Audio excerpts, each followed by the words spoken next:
Good Monday, everybody. Hopefully you're doing absolutely fantastic. Sorry for a few minute late start. We're going to get cracking here in just a moment.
America moves to ban its first cryptocurrency. A Kraken bug causes a $4,000 wick over the weekend. And we talk about the impact of the attack on the Saudi oil refinery on the entire cryptocurrency and Forex market, actually. All this and more on today's exciting episode of Breaking Bitcoin.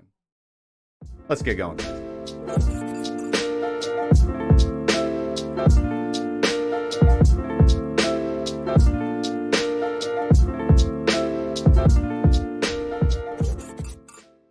Welcome to Breaking Bitcoin, recorded live for you here in the studio. It's Monday. We're back, guys. September 16th, 2019. Foul year of our Lord, your daily source for market updates, sentiment, and news for traders. I am your host, Justin Wise, elite analyst and senior mentor at KrakenCryptocurrency.com. Hopefully you, yes, you, I'm talking to you, are doing absolutely fantastic wherever you happen to be sitting, whether it be a couch, futon, sofa, partner's lap, doesn't matter. Glad you're here with me. We're going to break down the markets and talk about us and stuff. Yes, cryptocurrency. Thank you for joining. I had a great weekend, guys. Such a good weekend. And I'm really excited to be back and doing the show. We've got a lot to talk about the market. I've got a lot of updates for you guys. And, honestly, I'm just glad to see your guys' faces. I can't really see your faces. You can see mine. So it's, whatever. It's a trade-off. But, hopefully you guys are doing great. And it doesn't matter whether you're watching us on YouTube. Doesn't matter if you're watching us on Twitch. You could be watching us on DLive or on Facebook Live, or even better, on Roku with the Investor News Channel app from the comfort of your couch. No computer required. Plug in that Roku, you're good to go. If you want to support the show, make sure to subscribe, follow, share, and engage in the live chat and hit the thumbs up button. We highly appreciate it. And today's episode of Breaking Bitcoin is brought to you by us. If you are an experienced trader or an aspiring trader, and you want to sharpen your skills, and you would like to work with a team with a proven track record who deal in the realm of probabilities and statistical edge, head on over to premium.krakencryptocurrency.com to see what the Premium Trading Group can offer for you. Exclusive setups and trade signals that we do provide on a daily basis from multiple analysts. Our Pathways to Profit strategy building course, which is designed to teach you how to build your own technical strategy from the ground up. Proprietary indicators, spreadsheets, and tools, as well as educational material and access to our database library. Come join the fastest growing community of traders and investors in cryptocurrency at premium.krakencryptocurrency.com. I never get tired of saying that. I really do. Especially when I get to have a fantastic team meeting like I did this morning, and I get to talk to people whose lives I have seen changed. It's great. So anyways, let's get into this. I'm going to pull up the live chat, see what you guys got to say, and we're going to start off today, as we always do, by giving away some crypto. So without further ado, to the live stream. Whoa! Oh, now that's embarrassing. That's embarrassing. That's not embarrassing. That's slick right there. How you guys doing? Hopefully you're feeling fantastic. All right. Yes, I decided to go with the polo today. I can't wear t-shirts and button-downs all the time. Nice, relaxing Monday at the office. Okay, let's get Restream up. Let's get stream labels up. Sorry, I'm just, I had to fix my desk. It was Monday. I came in. I did the big team meeting this morning, doing my market analysis, getting all my trades in, and so just getting everything ready for the show. I was running a little behind, and then getting everything set up. I was like, oh man, one of my kids must have ran in here over the weekend and kicked my camera, and now I got to carefully position. It's welcome to my life. Hey guys. Just one moment.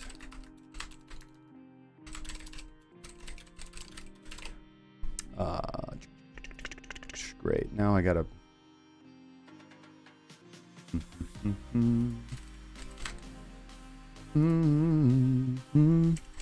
How was your guys' weekend? Was it good? Tell me something. Sorry, just getting Restream logged into here. And YouTube's pulled up. Okay, good. I got Restream pulled up. I got stream labels pulled up. Priz Ventures, you know what? I'm so sorry, my friend. I never see it when people cheer on Twitch, but thanks for the 100 bits, man. This was last time. If you're watching, man, I love you, brother. He says Nano BTC or Nano USD. That's going to go on the notes, and I'm going to look at Nano just in your honor, man. Definitely looking at Nano. Heck, we'll look at both of them, BTC and USD.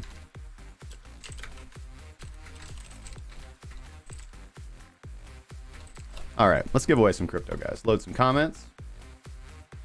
And we've got 8 potential winners, so we'll randomly pick a winner.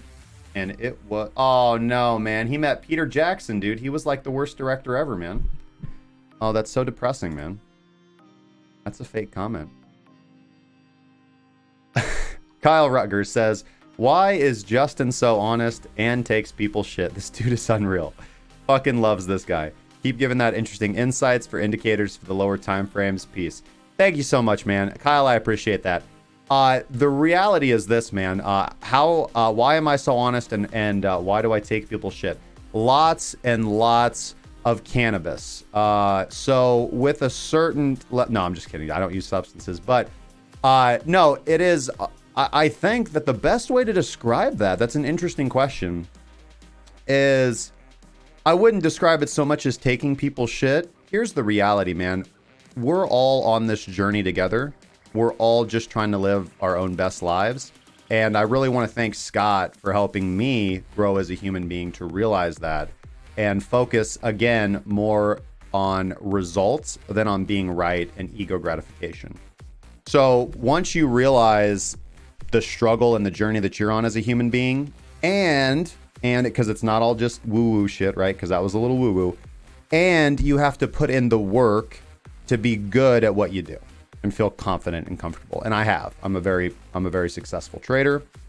I do well. I provide for my family. I feel very comfortable with my personal relationships, with my children and with my friends and with my family. And because of that, most things just don't knock me off my square. And I've made a career now out of helping other people and mentoring them and teaching them about trading and investing. And, first couple of years were rough because you're dealing with other people, but you just learn to listen and look, because everybody tells the truth once in a while, and you just wait.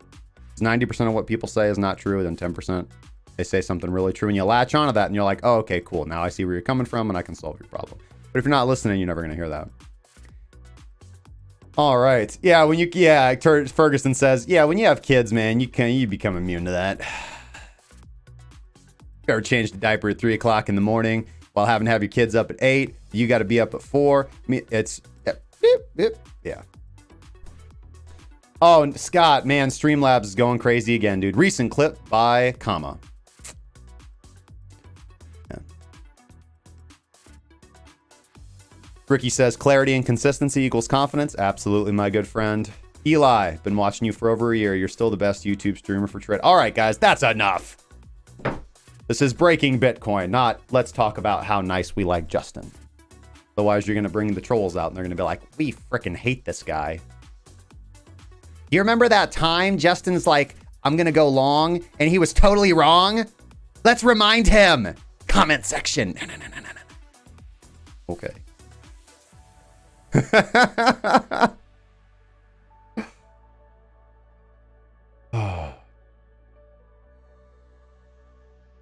Yeah, thanks, Bullish Bear. I appreciate that. I am fully aware of that. I know I come across arrogant sometimes. I think that's having kids. You get a little smarmy when you have young kids. They're like, Dad, XYZ, or why does, my son will be like, Dad, why is water wet? And I'm like, because it doesn't like your face. I don't know. It's... Anyways. Jesus saved our lives and Justin saved our blockfolio. Well, hey, we'll see about that. Let's go to Bitcoin, guys. Bitcoin's doing some interesting things. Was looking quite dumpy, obviously, as when we were going through this period of consolidation. Now, we're on the 4-hour chart. We're going to switch out and start from the daily down, but I just kind of want to look at what's going on right now. Now, I was traveling all weekend, and I felt that I would be able to be more active in my trading. I was not. I didn't get a chance. I didn't put on any trades over the weekend. I kept up on the market and just analyzed what was going on, and I didn't really see anything fantastic. And I had the meeting this morning. This recent short movement so the large candle down, I missed. I was just hedged, so I didn't lose any money. As I said when I left on Friday, I stayed hedged. I went hedged for my travel, and I stayed hedged. I didn't really get the opportunity to move out of that, and just had the open positions that I had going into the weekend, of which 2 of those are good and 1 is in drawdown. But the one that's in drawdown, it's a lower position size on an all BTC pair, and they're all BTC pairs. So I got a good hit. I have a good hit rate on them, but for some reason, and I don't know if it's just a personal mentality that seeps into my style of trading. Whenever I take an alt to Bitcoin trade, I'm like, I know that I'm going to make money overall if I just keep clicking these buttons. But there's something that at times trading altcoins can be quite exasperating.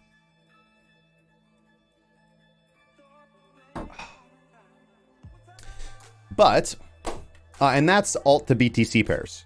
There's something very unique about it that I personally find at times exasperating. Not all the time, just sometimes.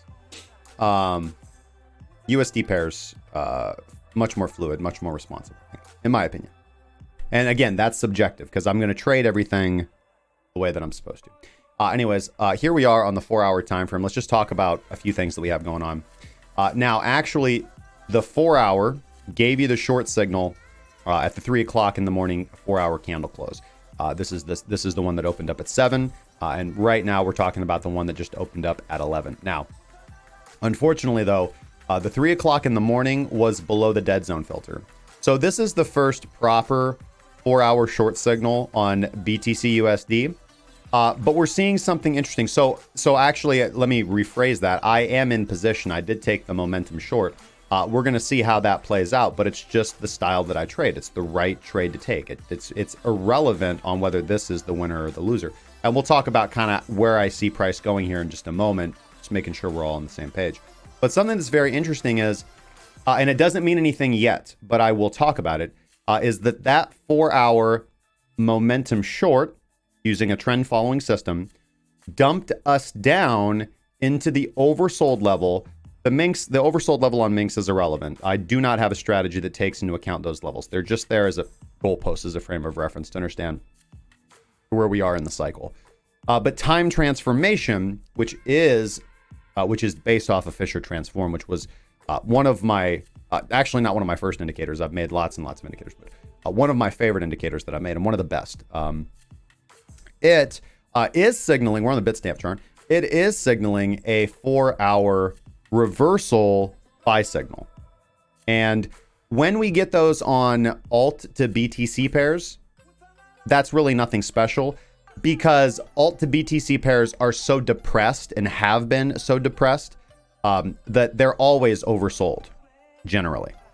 So there's really nothing special, and it's just not really my strategy trade. But on BTC, we have not gotten a 4-hour time transformation reversal signal since right here. That's August 14th, the 11 p.m. I'm using UTC time, the 11 p.m. candle close, and that did lead, I wouldn't say to a very long, like, daily bullish trend, but a good trade, definitely a good trade, and it did give you the. Now that's, you know, obviously I'm not even cherry picking. This is just literally the last time that TT signaled a reversal buy signal on the 4-hour, and it just happens to be a pretty gorgeous buy-in spot, honestly. You know, nice long-legged hammer, beautiful buy price. Pretty much just immediately goes right up from there. And you know, you're never really going to feel super anxious. Like, price does come back down a little bit on a wicking basis, but never closes down there. It's a little different, like intro bar, like, you know, say you open up a trade on the 4-hour and then you're waiting for 4-hour bars to close to do something, whether to exit or to scale in or scale out, whatever your personal strategy is going to be as far as handling the position. But you know, as a close bar trader, meaning I wait for bars to close and then I do things. Okay, I don't do intra bar trades. Okay, meaning with one exception, and that is the daily scan, because the bar is about to close. But other than that, you know, it's not like, so I won't take a trade now on the 4-hour time frame because the candle just opened up an hour and 23 minutes ago. It's different if the candle is just about to close, not if it's freshly open. There's no data there. That candle is showing you nothing but static noise, intra-bar noise. You have to wait for the candle to close. But so we'll revisit this. So this candle is now going to close in 2 hours, 37 minutes. It's, you know, so just kind of interested to see what that's going to look like. So it's going to be 3 p.m. my time. And then we're going to have the other 4-hour close, obviously, at the daily close at 7 p.m. Now, again, I don't know. I don't put an amazing amount of credence on that. It's not as if it's not as if it negates the momentum short. It doesn't negate the momentum short, but it is something to take account of. So I'm going to wait to see what this looks like in conjunction with the daily close. It's possible that I'll throw on a hedge. But right now, there's no clear plan of attack. If this, so actually, let me use I'm sorry, I'm speaking more conversationally. I need to use unfalsifiable language for what I'm actually going to do. Let's go look at the daily, and maybe this will make a little bit more sense. Let's go look at the daily. All right, so we have the daily here, and we're going to be utilizing the 30-period Donchian. I talked to a lot of people about what baseline to use, what trend level to use, and what was easier for people to understand on stream. So I'm gonna talk about the 30 period Donchian. And I think what I want to see more, especially from the guys in the chat, is I would like to know what your systems are saying, right? And I think that's very important. There's probably a lot of viewers watching who aren't in the Cracking Cryptocurrency Premium Trading Group. So they may have a distorted idea of how it is that our trading group operates. I don't, I teach people how to use every single indicator that I use on my chart, and I give them access to the indicators on my chart. But I encourage them, and then with the course that I've built, teach them how to build their own. And that's what's important. Everybody is going to have a slightly unique edge in the market. It is not necessarily the entry that is going to be widely different for everybody. Most trend following indicators are going to get you into a trade around the same area. Okay. I would argue that there is a significant edge, obviously, in those that get you in earlier, but not so early that they're always getting you into bad trades, right? And that's the purpose of the other filters. The filters is really the magic that we do and teach in the course. Do I think that Bitcoin dominance has topped out? You know, I had an interesting conversation about Bitcoin dominance this morning, and I'm not sure exactly how I feel about it.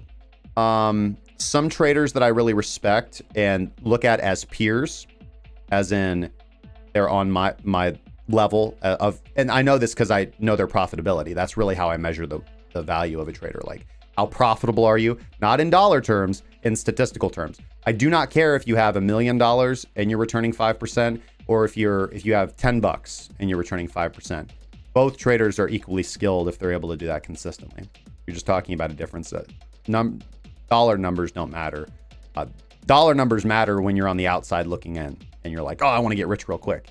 When you're in the game of trading and you've traded for a long time professionally, you realize it's how much of your equity are you returning per year, per month, per day, whatever your value is. But as far as Bitcoin dominance, so since Bitcoin dominance is calculated off market capitalization, and since we know that market capitalization is heavily manipulated, it would appear, and again, I know, like, listen, I've thought about this because it's like, well, but the ratio isn't, and blah, blah, blah, right? But that ratio is still highly affected by the market capitalization, which we know is largely manipulated. So it comes down to weights and measurements. Unfortunately, in cryptocurrency, we don't really have a standardized set of weights and measurements. For the most part, we do. We have a very efficient arbitrage system. We have a very efficient market value rate. But I don't know, right? Everybody's like, oh, one time Bitcoin dominance was at one number, and then it stopped being at that number, and altcoins pumped. I don't really have a strong opinion on Bitcoin dominance. I have my bias is that Bitcoin dominance means literally nothing. That it's a lagging indicator, which is telling you, hey, more people are buying Bitcoin than people are buying altcoins. And again, I'm not, you didn't even like say this. You just asked me, is Bitcoin dominance topped out? But I assume you mean that in reference to other altcoins, right? Like, because that's all anybody ever references Bitcoin dominance with in the form of altcoins. Like, Bitcoin dominance is like 90, it's at 70, it's at 60. You know what that means? Alt season's right around the corner. I don't actually think, I don't think that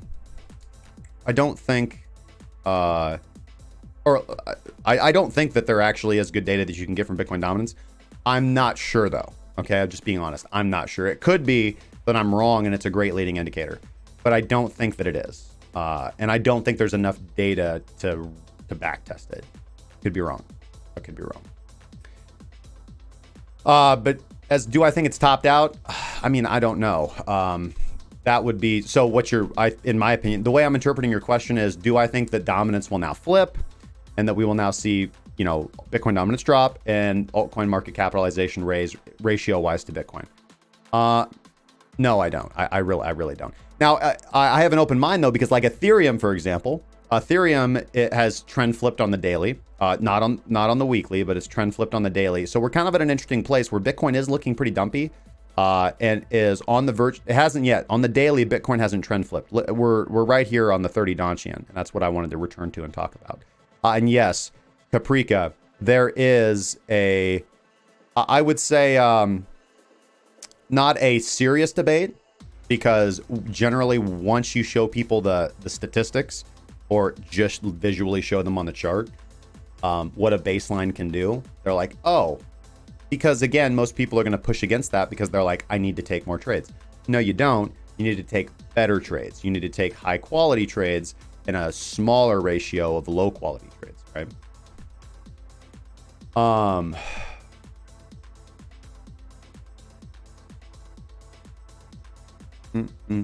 But if we're talking about the 30 period Donchian, which a lot of guys are using as the baseline, and I approve of this message, we haven't closed below it. Now, again, if we go back to the 13 exponential moving average,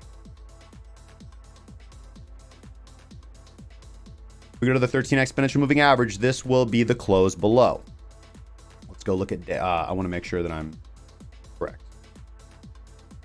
Yesterday's daily close was 10,305. Yesterday's 13 EMO was 10,302. So yesterday does not qualify as a daily baseline close underneath the baseline. 13 EMA is your baseline. Today does. Today does. But there's not a daily short signal from Bitcoin right now. Subjectively, I would say price looks quite dumpy. I am in a short position, but there's not a daily signal. There's not a daily signal. Wadatar explosion is not telling you go, right? And you can compare these low Wada candles, right? These low Wada candles and what follows typically after a low short Wadatar explosion candle versus a pretty long bar where you actually get a little bit of movement, right? Where you do get some sustained movement, right? Just right up here, get some movement to the downside. All right, let me scroll back up and make sure. So we are getting sell signals on Bitcoin, or let me rephrase this, the last, excluding the current candle, excluding the current 4-hour candle, the previous 8 hours, so the last 10 hours of Bitcoin's price action, have largely been signaling short signals across most timeframes. Now, intraday traders have most likely already profited from this move to the downside, and they're mostly probably done trading. You have another realm of intraday traders that have stepped in right now, and they took the reversal short. What are some qualifications? What would intraday traders be looking for to take a trade like this to the upside? Well, the basic justification from a price action scenario would be price consolidation. Price consolidation can be verified by the visual sight of seeing small candlestick activity, right? So obviously we can see that there's very small distances between the open and closes for a prolonged period of time, in addition to price largely moving sideways, right? So price largely moving sideways, compression, I call it compression, where you have low volatility, where volatility is pushed down, like me on my children's head when they spill a glass of soda.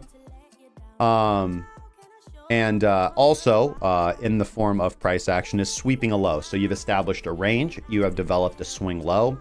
Price closes, generally you don't actually want to see a close below. You usually want to see a wick down below. This is why a lot of people would set their bid at or slightly below that swing low. Some would call it a range low. It really depends. And I've had this argument so many times. They're like, bro, swing high, range high, and local high are clearly defined dictionary terms. They're not, dude. They're not. I've met professional traders that use the term range high for what you would say local high for. I've met guys that use the term local high for swing high. So I'm not trying to hear any of that. Investopedia said, oh man. That's why I generally tell people, like, just point to the candle you want me to analyze, man. What does that mean? I didn't kill the music. Sorry. Thank you. Apologize.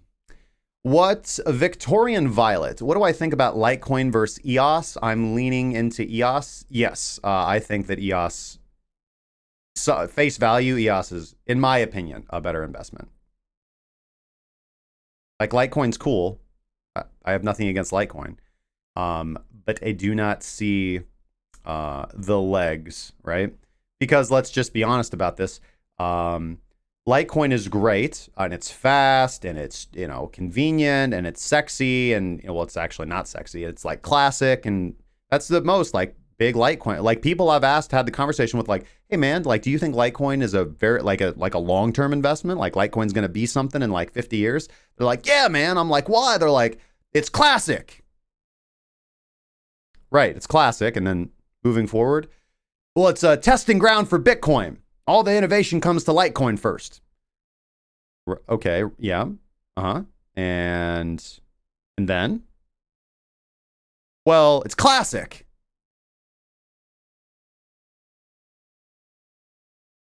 And so, you know, that could be my personal bias. Again, I love the Litecoin team.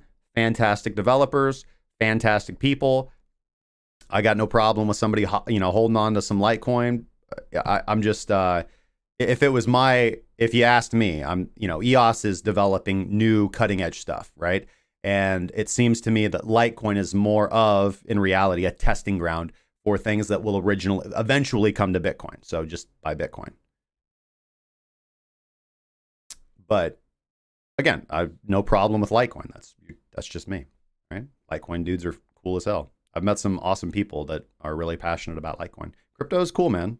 Everybody's going to have their little thing. And again, I'm wrong. But in the realm of Jack makes a great point. They're also totally different in the term of, you know, if we're going to talk about like sectors of cryptocurrency, like they are completely different projects, right? Like Litecoin, one might argue, is a competitor or the silver to Bitcoin's gold, right? The silver to Bitcoin's gold. That's the argument, right? You're gonna have your big currency, like your big store of value, and maybe Litecoin will be your checking account where you transact. Let's say Lightning Network doesn't work. I think that it will, but let's say Lightning Network doesn't work. Well, maybe we'll just use Litecoin, right? For reasons. And, you know, we'll keep our savings account in Bitcoin and then just, you know, convert easily. Maybe there'll be a smart contract or atomic swap, Bitcoin, Litecoin. And you just, you know, use Litecoin to buy stuff at the grocery store or send people money. Yeah. But again, I think that for me, it really comes back down to, you know, why do you like Litecoin? It's classic, right? And well, it's a testing ground for Bitcoin. Uh-huh. And then, and you ask, like, well, what's up with EOS? Like, well, you know, a lot. Cardano leaves EOS in the dust in a couple years. You know, maybe, but Cardano needs to make something, dude. You know, EOS is, you know, at least done things. They gave a really shiny performance. I like EOS. EOS is in my portfolio. So is Cardano, though. So, but Cardano needs to make something, man.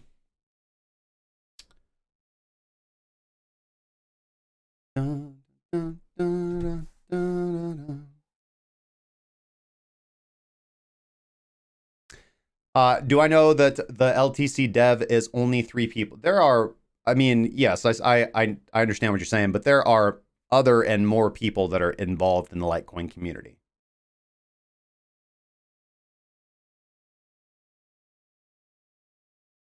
Bitcoin Gold, Ethereum Silver, Litecoin, and ZERP Brass. No, I don't appreciate that, man. I don't think it's fair to be putting Litecoin and ZERP in the same paragraph. What's Cardano? What I call it, ADA. But most people say Cardano. Like I call XRP ZERP. Do I think the US will transition from the Federal Reserve to a crypto treasury coin before the end of Trump's second term? Let me agree with y'all on the end of that paragraph. Highly unlikely, but that would, you know, that'd be super interesting. I don't really think we're there yet, you know? I had this conversation where, you know, it seems to me that the cryptocurrency, and it's not really, it seems that the cryptocurrency that the governments around the world are the most afraid of is one that is not a true cryptocurrency, and that is Libra. Here's the thing, man. I think that governments around the world are largely completely complacent still about things like Bitcoin. They do not view it as a serious threat. I know there's a big narrative out there where people are like, the governments are fucking scared of us, man. They know we're coming for them. Bitcoin's coming for them. I don't think they are. I mean, they're not dumb, especially central banks. Central banks and those that develop their technology and the entire banking infrastructure, they're aware, but they're like, nah, man, we got like 50 years to figure this out. Fuck you guys. Not worried. But Libra, which is a little bit different situation, that's a threat to them now. That's a massive corporation with huge capital backing and strong leadership and vision and connections. And I think another reason why they're afraid too is the amount of data that Facebook has. Knowledge is power in today's society. And Facebook has a lot of power. I think they're pretty petrified of that. So that's why they're trying to sew that up quick, fast, and in a hurry. So do I think that we're going to get like full central bank digital currencies? I think that's going to be introduced extremely slowly because, again, the conventional systems, there's ones like, oh man, we need like super fast innovation. Yeah, but I mean, again, I would argue that I hate the argument that, for example, I'll talk about American democracy. People are like, oh man, like, Washington, D.C., they can never get anything done and blah, blah, blah. And all. Yeah, that's great. That is fantastic. That's how American democracy was designed to work. We don't want a government where people can just pass laws. I want there to be 10 years of arguing about anything because society, America, for the most part, it's pretty good to live here, right? Things tend to get worse the more that government does. Like, I don't want them to do anything. I'd like them to take 10 years to pass a law. That's how the system was designed. It was designed to be gridlock. And there is security in that, right? But again, you also need the ability to innovate quickly and respond to threats dynamically. So I think we do a pretty good job overall as a human species of handling that. But do I think that the Central Bank of America is just going to go full, whole hog like within the next 8, 10, 20 years? Probably not. I think they'll slowly start introducing it.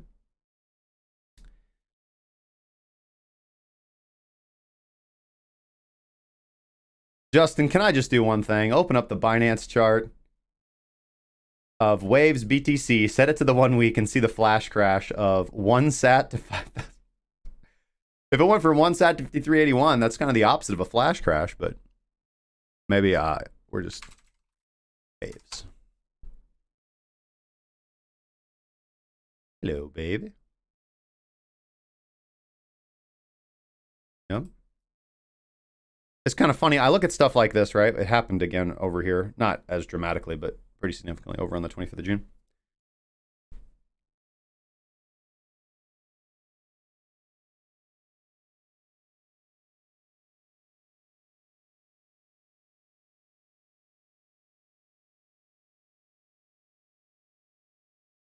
Thank you, Satish.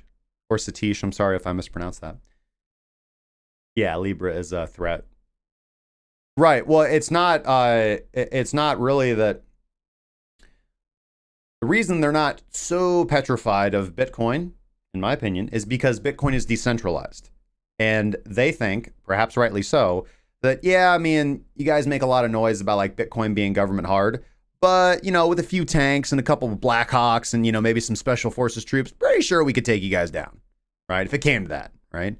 Bitcoin has this problem of, look at all the forks. I think the government's or central bank's goal or plan for Bitcoin was, oh man, look what those guys did over there. That is a threat. But whew, man, decentralization, we'll just wait and watch them tear themselves apart. Yeah, go ahead. And guess what we got? We got Litecoin and EOS and Cardano and Ripple and altcoins and blah, blah, blah, blah, blah, blah, blah, blah, blah, right? And then, it's an investment thing. And now you've got professional traders and it's an asset class. And now you've got Fortune 500 companies and it's being bought up in portfolios. And we're going to do indexes and hedge funds and blah, blah, blah. It's exactly what happened, right? I mean, you pay a price, right? Bitcoin, as a technology that can change the world, pays a price for, it's a new sector, bro. Like innovation, man. Like, we're just trying to find the best solution, investment opportunity, man, portfolio, hedging, trading, which I'm totally fine with. I've made a living off of it because there's a lot of money to be made in this space. But I'm also cognizant of the price that society has paid, or the delay, right? I would say the delay that society has incurred by not just, oh, fuck Bitcoin. Yeah, fuck banks. Let's get rid of central banks. Let's just all adopt Bitcoin. Push Bitcoin, but something besides Bitcoin? No. Whoa. We'll do Ethereum after no central banks. Let's get rid of central banks and then Ethereum. Just Vitalik, great idea. Just put that on the side. First the central banks and then Ethereum. Whoa. You know what I mean? I think that would have been overall for society better. That would have been more liberating. You know what I mean? But we did not go that way. And I think that would have actually been like rare had we gone that way. It would have been the less likely scenario that we just went full whole hog.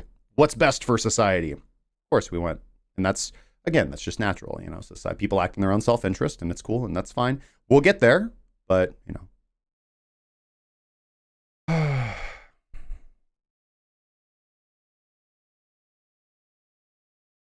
Okay, 12:45, 15 more minutes. That's a crazy wick down, man. But I was going to say, it's kind of funny because it's kind of like, it's like the waves chart was just like, I'm going to go here. And then it did. Certainly on its way. You know, in the arms of the angels, fly away. All right, back to Bitcoin. All right, now that we're 45 minutes in, let's just bullet point down, guys. Let's just bullet point down as we, we'll see where we are in 2 hours. Right now, we're just spinning topping. So, you know, big movement down on the LTF, sell signals on most time frames intraday. This is again, including mine, this is going to be tripping most BTP systems to momentum short. If we look at the daily is giving us a 50-50 to be quite honest, and it depends on where your baseline is. It depends on what your baseline is. If you're using the 30-period Donchian, it's possible that you're going to have a signal here for a reversal baseline bounce. It's also possible, depending on how this, you know, kind of the next 4 or 6 hours or 8 hours maybe of price action play out, that we do close below, and that is a pretty significant signal, and that it indicates that momentum has shifted from buyers to sellers and that the trend is now bearish, i.e. you're not allowed to go long. Right? Trend following trader, you're not allowed to go long below the baseline.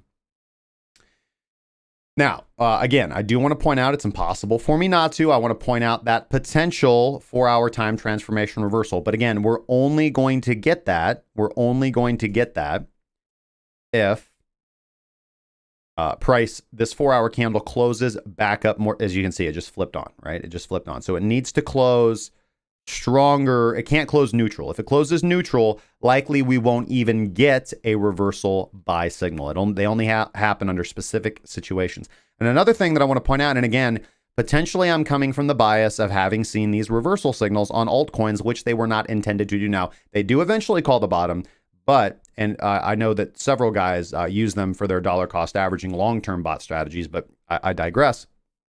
The point about that 4-hour reversal buy signal is that what I have tend to notice is that the first oversold condition, and I think this is what people don't understand about overbought, oversold, when you've been in a certain direction for an extended period of time, and then that direction flips, you are going to quickly get the opposite extreme. So if price has been trending to the upside and you're in a bullish trend, and then price gets sold off, you are quickly going to move the needle on that oscillator down, and you are going to quickly reach the oversold area, right?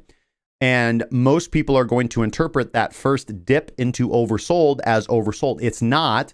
That is your indicator going through the process of resetting itself. If you are using such metrics, you need to wait for the second, typically oversold condition, i.e. you need price to go back up. This is why I like centered oscillators a lot. You wait for them to go back up to the 0 line and then come back down, because now they've assimilated to the current market condition, assimilated to the current trend. Oscillators have a nasty habit of being unable to quickly flip between long and short price action, right?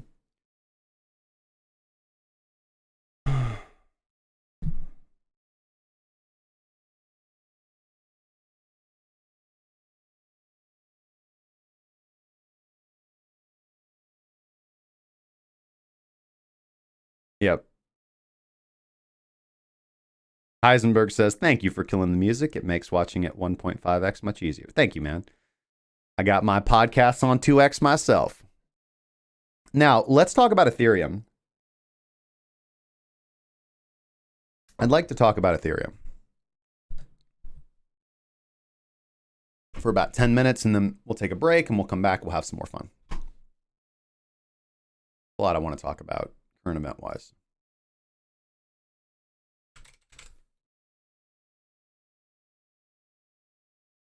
Let's do BitMEX. Oh, that's Zao. Heck, dude. Let's do the BitMEX chart right now. And I'll reference this with the... Yeah, we'll just stay on the ByBit chart. It's okay. Actually, no, I do want to be on the BitMEX chart because I'm going to show you guys something here that we don't normally talk about, but I just thought it was interesting because somebody brought it to my attention. So here we are on FUSD on Finex. Now, Ethereum is interesting. On the daily, we are in a bullish trend on Ethereum. We're above 30-period Donchian. We're above the 13 EMA. Minx is clearly quite bullish. Wadatar Explosion is obviously bullish and has also given us a powerful signal on that explosive candle that actually would have propelled us above the 30-period Donchian. Now, price action wise, we do currently have a inverted hammer. And again, I don't find these things predictive on the daily timeframes. I don't find hammers or inverted hammers or gravestone dojis or shooting star patterns to be predictive. I find them to be clear in hindsight, right? Because you're going to get because here's the thing, right? You have to understand that candlestick analysis largely came out of the stock market, where wicks are less pronounced depending on what market you're trading in, right? Some sectors more, penny stocks more, and Forex can be quite wicky, depends on your currency pairs, but less so than. But crypto's so freaking wicky, dude. I.e., a lot of wicks, right? A lot of intraday volatility. There's so much volatility. The more volatile the market is, the more pronounced are the wicks, right? When markets are not that volatile, price is slow and it opens and it closes like stocks, right? Do I see a correlation between Bitcoin and Ethereum? I mean, typically the Bitcoin and ETH pairs are correlated. There are times when they diverge quite a bit, and it's hard to predict when that will not occur, i.e. you have to trade each chart independently with the same objective system. Now, I would say that, do I see a correlation between ETH Bitcoin and BTC? More so, and inverse. BTC USD and ETH USD typically are going to go in the same direction. What you'll often notice, though, is, in my experience, and the way that I trade is, you will see, again, one pop off before the other, right? So, and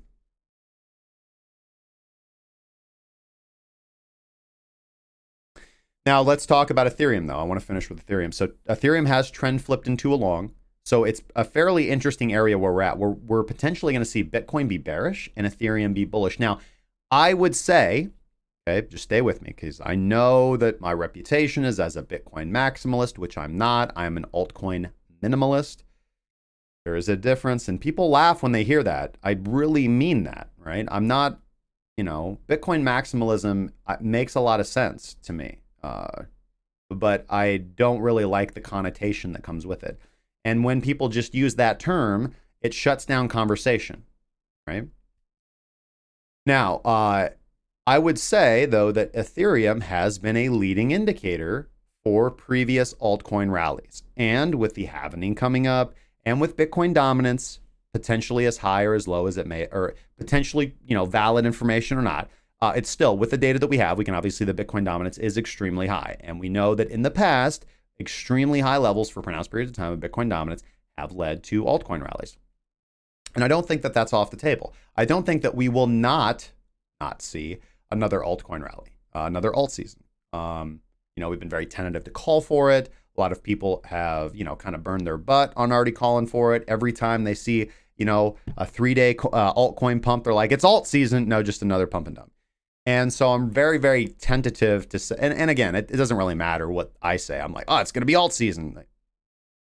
I could be wrong. And then I'll be like, yeah, I was wrong. We'll just call it another time. So, but I want to be, again, that's why it's not, when somebody's like, oh, it's alt season, man. I don't think that's a very, if that's where they stop, I don't think that's a very smart analyst or trading decision. Because alt season just means, hey, we may potentially be in a market condition where altcoins on average have a higher probability to make positive gains for the next 45 days. Okay. I will never come on the show and say, pack your, fill your bags, guys, we're going to the moon. I don't trade like that. I don't think like that. Okay.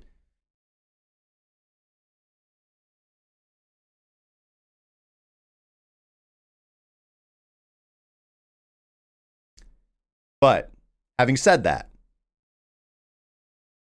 fill your bags, guys. We're going to the moon. All right. What altcoins am I holding? Blue Zella, Komodo. Only if you guys are going to buy them up, right? Because I actually am going to buy. I don't know. Let's go to CoinMarketCap. Let's find some altcoins. I'm just kidding. Okay. I do hold some altcoins as part of my portfolio. But as far as 5 minutes, but as far as alt season here, is it not here? The reason I'm addressing this is because I got asked this quite a bit over the weekend, and I'm just kind of going through my DMs. I don't think so. I think that Ethereum we should be watching closely. I think we should be watching Ethereum closely, not only for a good trade setup, but because it might yield other information if we see it diverge wildly from Bitcoin USD. We continue to see a pronounced divergence from Bitcoin's price action to the dollar to Ethereum's performance against the dollar. That, I think, is the first leading indicator that you want to watch for. Go, go. All right.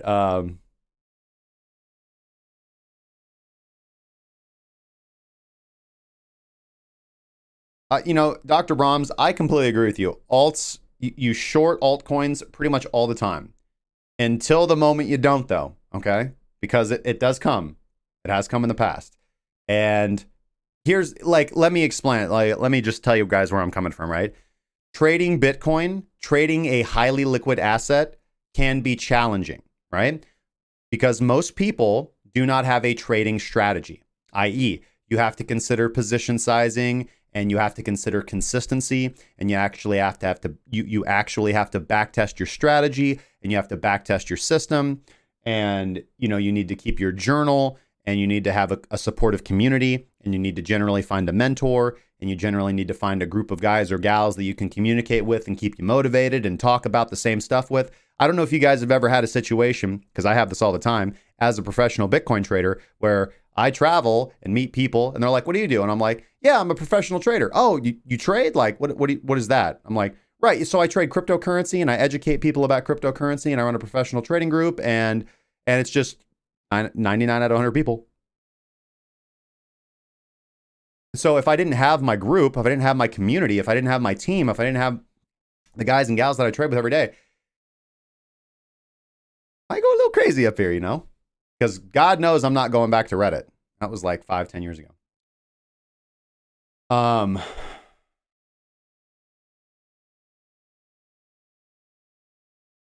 Yeah, Ethereum looks good now. Like, as I said, this candle that I'm hovering on right now is a valid daily long. So you should be in a daily long. Now, this occurred on Saturday, okay? This is Monday's candle. And as I said, I didn't open any positions over the weekend. So I might have to get a slightly less optimum entry on this, but this also allows me to be a little bit more, what's the word I'm looking for? Discerning, right? A little bit more discerning. Even though dollar pairs, again, move with good fluidity, we actually have not yet hit TP1 from that original entry utilizing Quadriga. So we'll see. We'll see. I'm going to wait for the daily candle close today. There's a couple other aspects of analysis that I need to go over. There's a few parts of my system that you don't see, that I don't show on stream. Those are for the guys in the group, and those are for my trading team. But those are things that I can look at, tiebreakers, if you will. So let's go over here. Now I'll address this. So let me, two things, and then we're going to go to break real quick. So two things. Unfortunately, everyone and their dog and their significant other, people are calling their cousin, their cousins are posting for them on Twitter. Everybody and their cousin is screaming for alt season and for huge, big candles to the upside on Ethereum.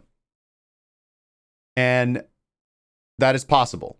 But I get very, very cagey when I am trading in the same direction in which Twitter is saying, man, Ethereum's going to the fucking moon, dude, let's go. Because those dudes don't know shit, in my experience.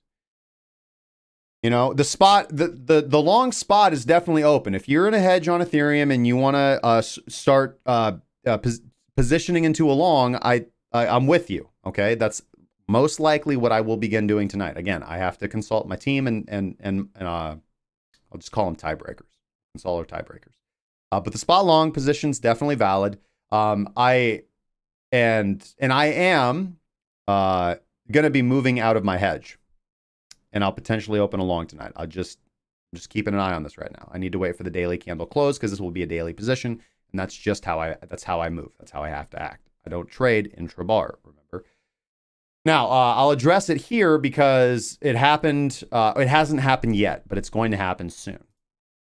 And that is the 4-hour Ethereum golden cross. Now, this is the gold. I just pulled up the golden cross indicator here on TradingView. And I gave it the 5200 settings, both based off of close. And this is a really simple indicator to write. It'll take about 5 seconds. They're just writing 2 simple moving averages with variable inputs that you can actually have input settings for. And they're plotting a cross at each cross of the lines, crossover crossing. So I back tested. Now, I've said this a bunch of times, and you can go to my our trading view at tv.krakencryptocurrency.com. Excuse me. You can go to tv.krakencryptocurrency.com and see calls that I've made or indicators that I've published. And make sure to give me a follow and a like over there. Highly appreciated. But I've done a published analysis of golden crosses for Bitcoin on the daily, and they're terrible, god awful signals. Like almost literally, and I hate people say literally, but almost literally. What is that Saturday Night Live skit? Literally. Every golden cross you get on the daily for Bitcoin, price goes, and every death cross you get, price is like, oh, we're going, it's fucking ridiculous, dude. If you counter traded every golden cross signal, you would have probably done quite well. So,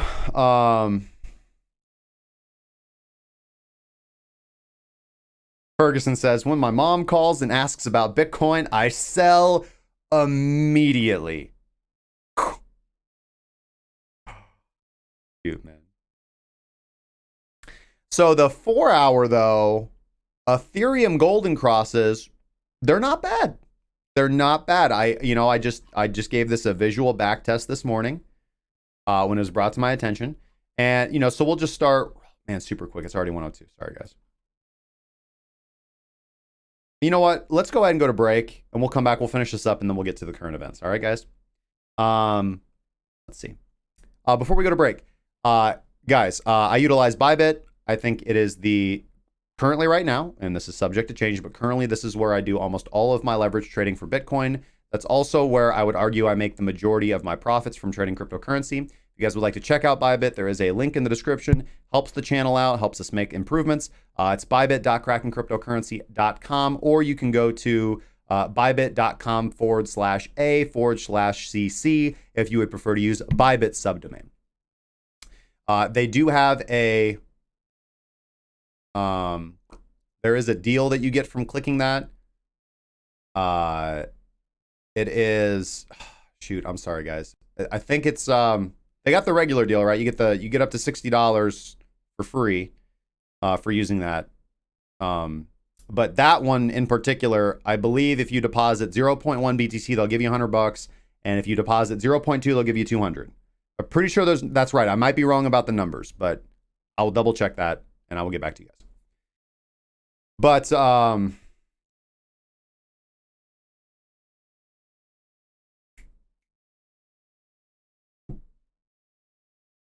but I'll be right back, guys. So don't go anywhere. Enjoy the outro music, and I'll see you in a few minutes.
And we're back, guys. Thank you so much for holding in there.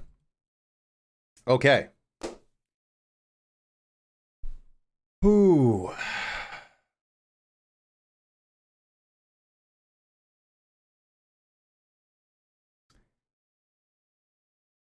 Yeah, Ken, if you did win the lottery, if you had a big win, yeah, your phone would blow up.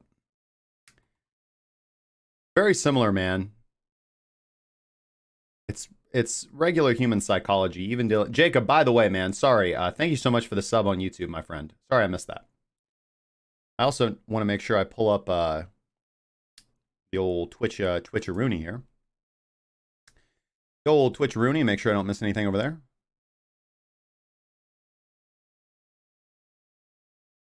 There we go.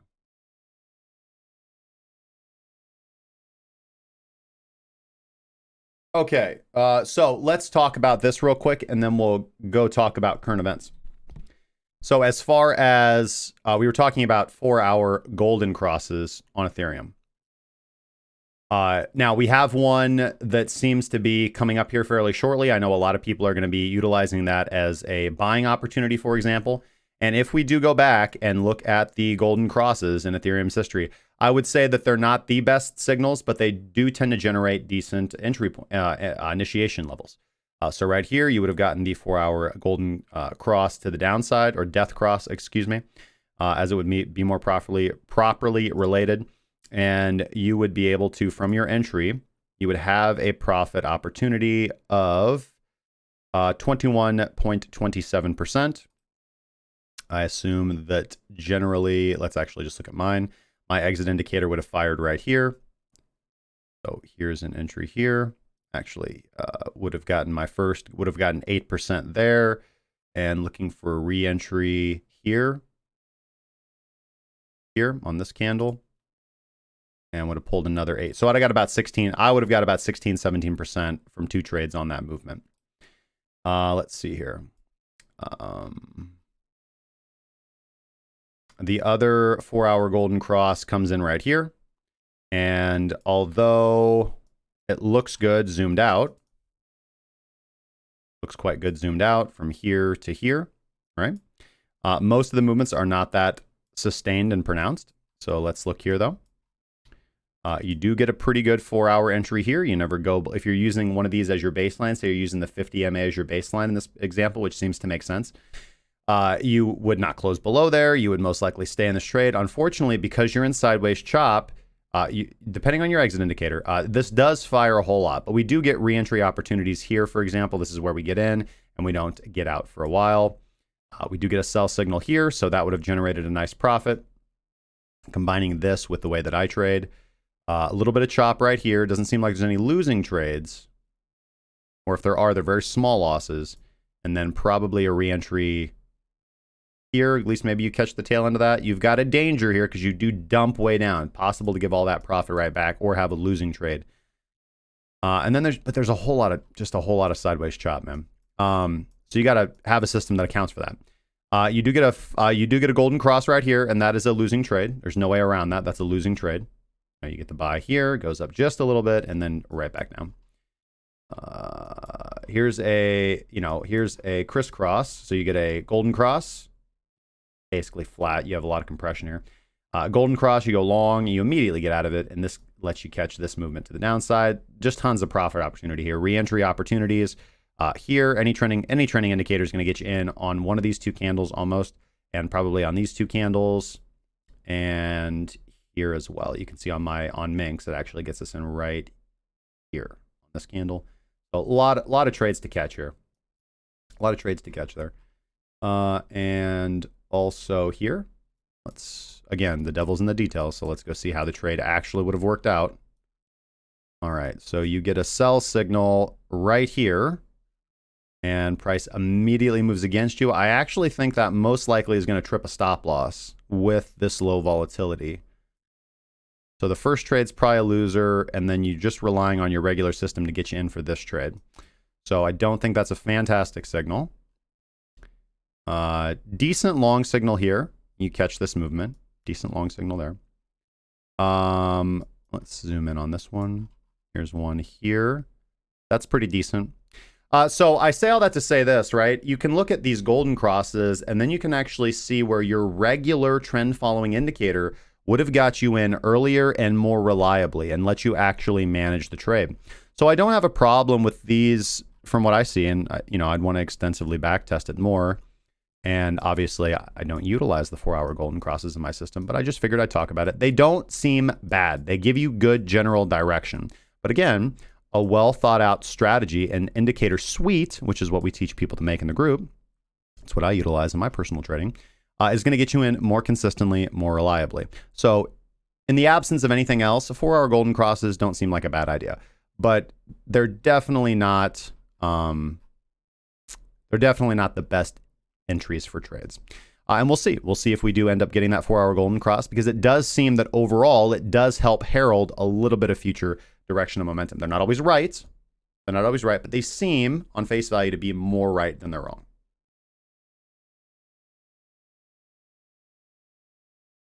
Yeah, that is the 200. Actually, these are simple moving averages. So 200 simple, 50 simple.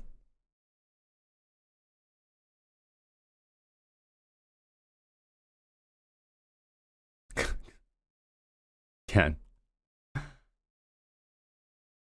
Mr. Ether, what's up, man? Good to see you, brother. Check out ZERP. Yeah, we'll check out ZERP, man. Let's go to...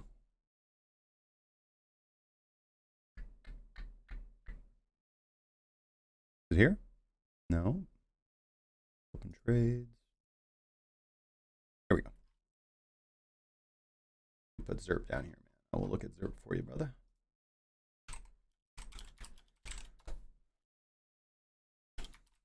Okay, but before we do that, to the news. Button. Who's got the button? Hi, here in the Kraken Cryptocurrency News Studio. Let's talk about stuff going down today in Bitcoin. Now, I paid close attention to this over the weekend. And I'm going to give my thoughts on this. So President Trump, the headline here is President Trump bans U.S. citizens from buying the Venezuelan cryptocurrency, the Petro. Now, President Trump signed an executive order. He actually did it quite a while ago, banning United States citizens from purchasing or dealing in, transacting in the new Venezuelan cryptocurrency, the Petro, the Venezuelan Petro. Now, for those of you who don't know, the Venezuelan Petro was created by the Venezuelan government in an attempt to rebuild their economy. And ostensibly, they also wanted a way to bypass United States economic sanctions. So what they did is they issued a digital token, supposedly backed by their vast oil reserves, to attempt to boost their foreign currency ability to transact and reserve capital. Now, Venezuela is obviously a country that has been plagued by that evil misnomer known as socialism as a natural result. Well, again, this is going to be contentious, but it seems to be what history has shown us. Their economy and their quality of life has dramatically suffered. Venezuela used to be an extremely oil wealthy nation. Their standard of living used to be much higher. Their education used to be much higher. Their quality of life used to be much higher. And I would argue that socialism, in combination with other factors, have contributed to that downfall as well. But the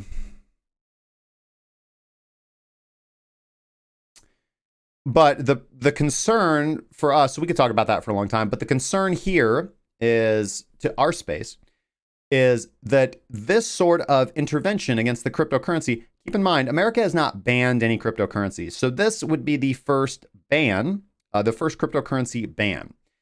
And the concern is this easily lays groundwork for future executive action against other cryptocurrencies, particularly in the context of geopolitical conflict. So where I see this negatively affecting Bitcoin, and we'll just focus on that as the first edge case, is if we have another country, let's say China, most likely not. It could be anything, could be any country, it could be any political group, could be dissidents, doesn't matter. But right now, I would say that Bitcoin, outside of the community and the years of speculation of China and China centralized mining and all that nonsense that you hear, beyond that, which is really a local community thing, like you have to be in the Bitcoin community to even know stuff about that.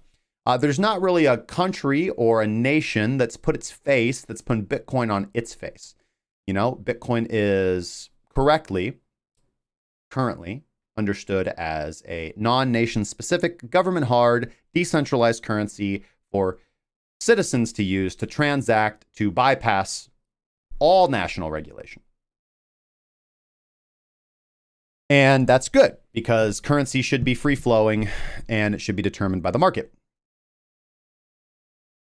However, should a country put their face on Bitcoin or any of the major cryptocurrencies, then you could have a economic powerhouse such as the United States or the European Union or Japan or anything, mind you, that says, well, we're going to implement sanctions against this country because we are now having geopolitical tensions. And now, therefore, as a result, this cryptocurrency that they utilize, whether or not they've adopted it, but they've put their face on it, we're going to ban that cryptocurrency for our citizens as well. And regardless of how government hard Bitcoin is, which it is, it still makes interpersonal life very uncomfortable. And it also obviously hurts market capitalization and investment. Typically, things that are illegal do not get a lot of large capital investment, unless you build up this entire illegal infrastructure, right? Which is fine.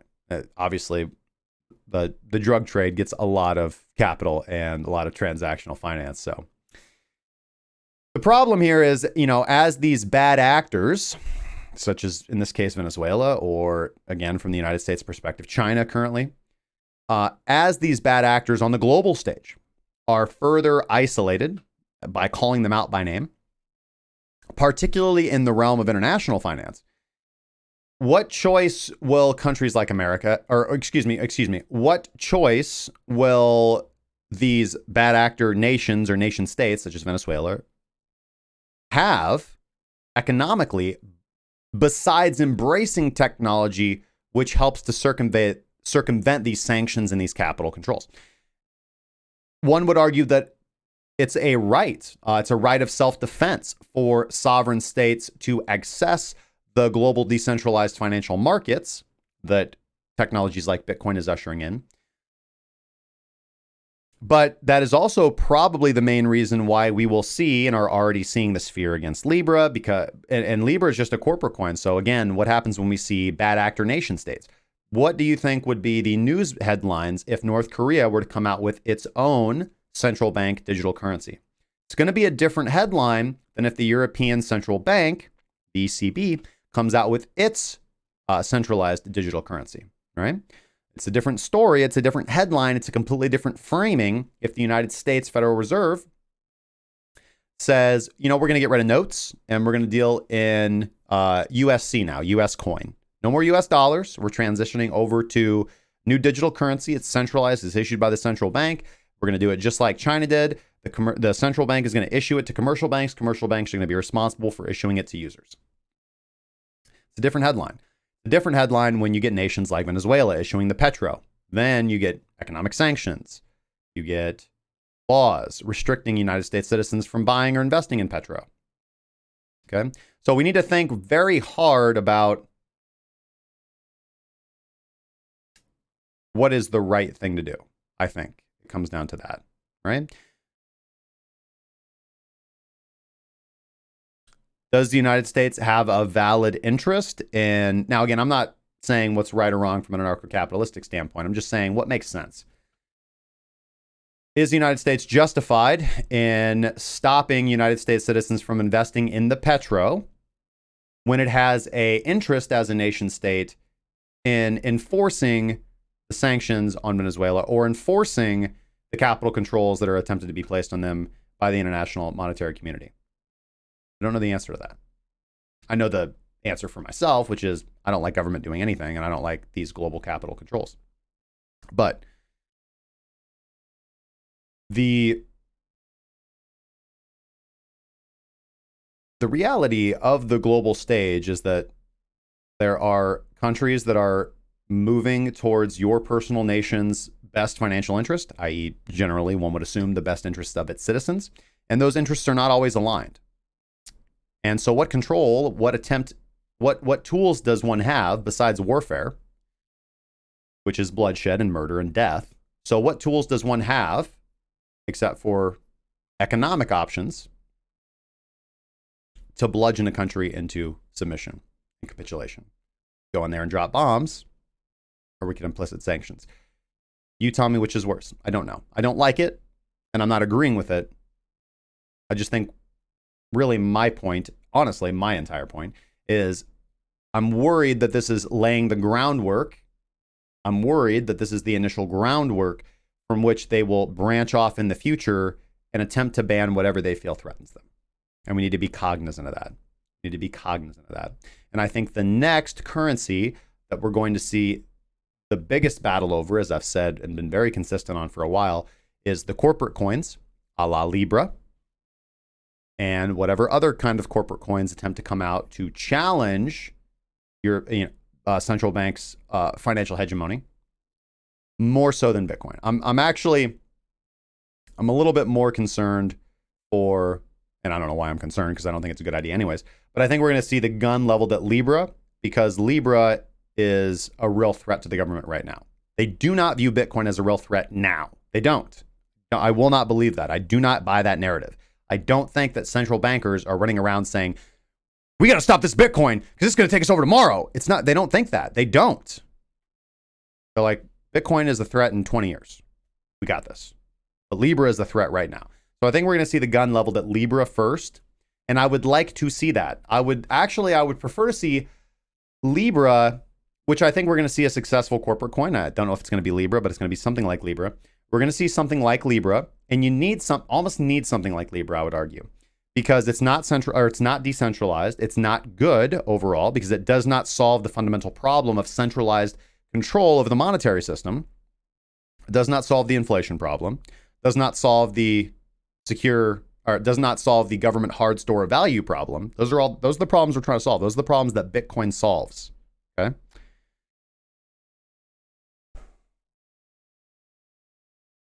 But at the same time, you have so many people that are not hip to using a digital asset, and something that's centralized, convenient, quick, fast, cheap, and in a hurry, like Facebook's Libra, will get people on that same mental scope. And from there, you attempt to, now they're comfortable with using digital currencies, so they're totally fine. And from there, the goal becomes, all right, you already have one foot in the water. Understand the libertarian argument here, the anarcho-capitalistic argument, where we want to take this control away from Libra, and we want to give it back to the people. We want to make it decentralized. Rule by mathematics, not rule by fiat. I think it's an easier sell. It's an easier sell because then you don't have to get them from cash to digital asset. The argument is still statist versus non-statist. Okay, that's still the argument, but there's a significant barrier that's removed because they're already all digital now. And I think you're going to see something like Facebook's Libra or something akin to that, which is going to be wildly successful and probably overtake Bitcoin's usage and all other cryptocurrencies usage, all decentralized cryptocurrencies usage in the short term.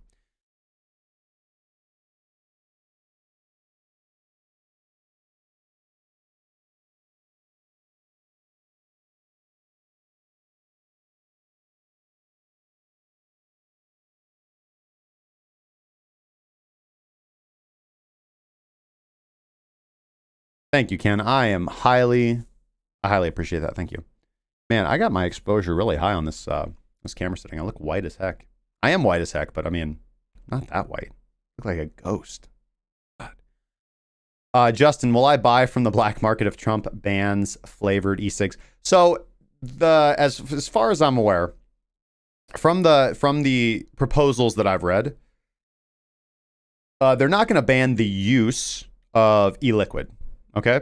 They're not going to ban the use of e-liquid. They're going to ban the sale temporarily of e-liquid. And let's be very, very clear. All right, let's be very, very clear about the e-liquid industry. The e-liquid industry is very akin to the current craft beer industry. Okay? So you have your very large breweries and distilleries, your Anheuser-Busch's and your all that, right?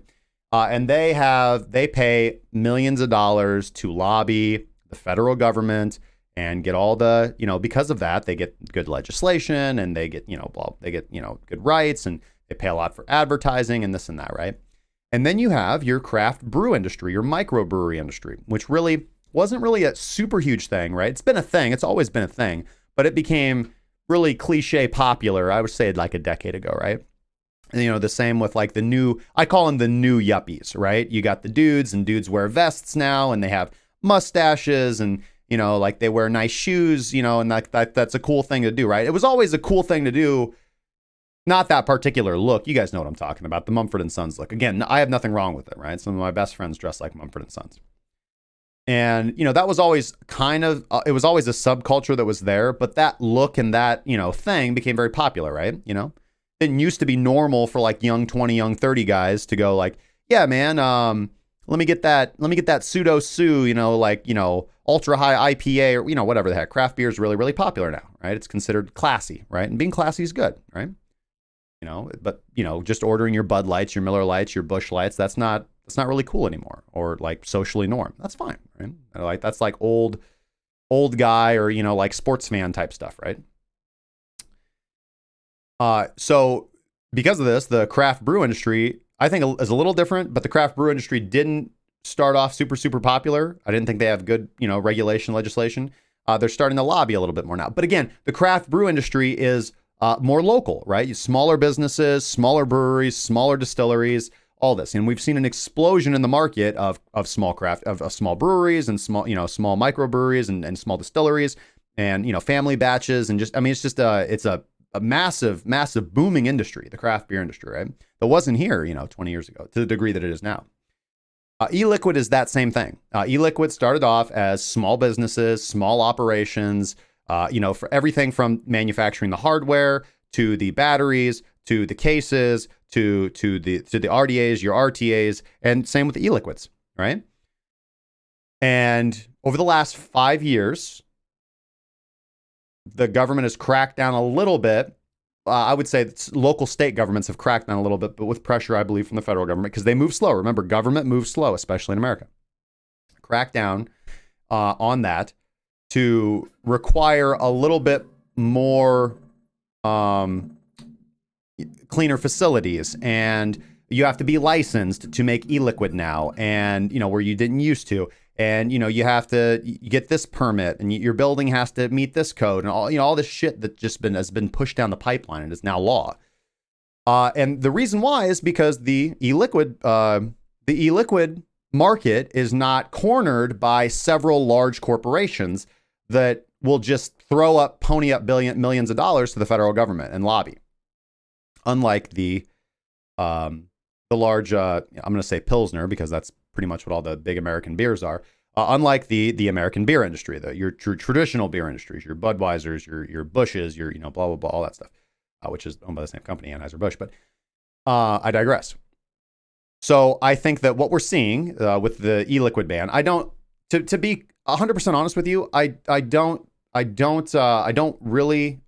open to the idea, because we don't actually have all the data, right? I don't think that e-cigarettes or vapes or any of that stuff, I don't think it's more harmful than tobacco. I think there are some unique dangers to using e-liquids. For example, if you don't know what you're doing and you have an unregulated mod, shit could explode, but that's because you're dumb and you didn't research what you're doing. You didn't test, didn't make a good system.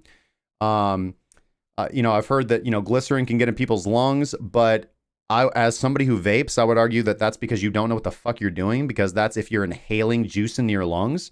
And the only way you do that is if you don't ramp up your coil and actually burn the juice off and prime it for a good hit.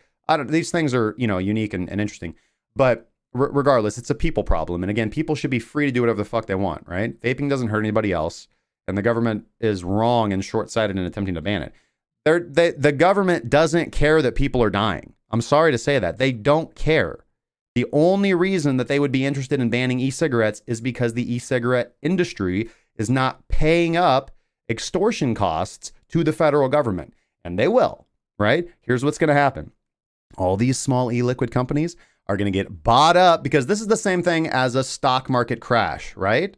Okay. Here comes a fundamental event. Oh, they're banning e-liquids, man. like sell all your vapes, man, get rid of them. That shit's done. No, it's not. Smart capitalists have seen that, this is a booming industry. There's billions to be made. So they're going to get the government to ban e-liquids, cause a huge scare, swoop in, buy up all these, processing companies, facilities, brands, companies for pennies on the dollar. And then they're going to pay the millions to government to get the laws retracted and get vapes reinstated with new legislation and new restrictions and new permits and new regulation, blah, blah, blah. And now the market's going to be cornered by small corporate entities, right? And again, that's fucked up. That's wrong. That is not capitalism. That is not free market economics. That is crony capitalism, because it's all manipulation by the government.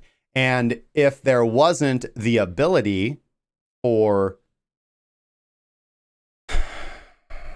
there's solutions to it, right? There's solutions to it, right? But that's what it is. That's what it is. The e-liquid community, the e-liquid industry is very similar to the craft brew industry. They don't pay a lot of money for lobbying. The government doesn't like that. And not only that, in conjunction with large companies that are sitting on the sidelines saying, man, we could make $1 billion off of this. Your large tobacco companies, most likely, blah, blah, blah, or any investor. So they get the government to ban, they swoop in, buy stuff up for pennies on the dollar, and then boom, bam, boom. That's, you've seen it happen with so many industries, man. So will I buy from the black market if Trump bans flavored e-cigs? So as a public persona, I would never recommend for anybody to do anything illegal. But what I have done is maybe I'll show you the huge box. I went and stocked up. I'm in the process of stocking up just in case, I'll just ride that out until maybe they're like fully illegal. Hopefully by that time I've ridden out the storm and I can buy my new Philip Morris e-liquid. But yeah, or I'll just quit, whatever. For me, it's more like, vaping is one of those, like, I would say to me, small vices that keep me from doing larger vices. Because, I've been I've had a very, very clean lifestyle. And by clean, I mean no substances for a very long time. But that wasn't how I always was. I've definitely struggled with things in my past in a significant degree. And the absolute cold turkey, I don't do anything, I don't drink coffee, I don't do anything, that works for a while. But you reach a level where you're like, okay, the small vices keep me away from the big vices, and that's good, right? Wake up every morning, you get some good sleep at night, you be a good father, you be a good person, and you live your best life. That's all we can do. Back to the market.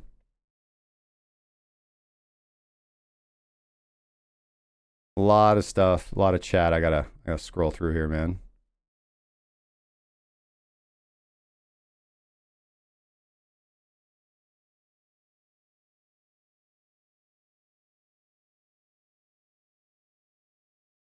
What's going on, Philip? Good to see you, brother.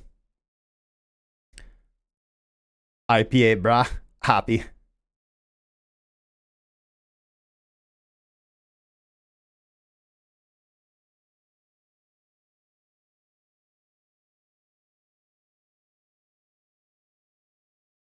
Jay Kreutzer, good to see you, brother.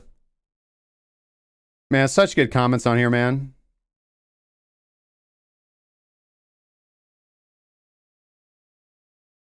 K7 Jixer, look what you started, man.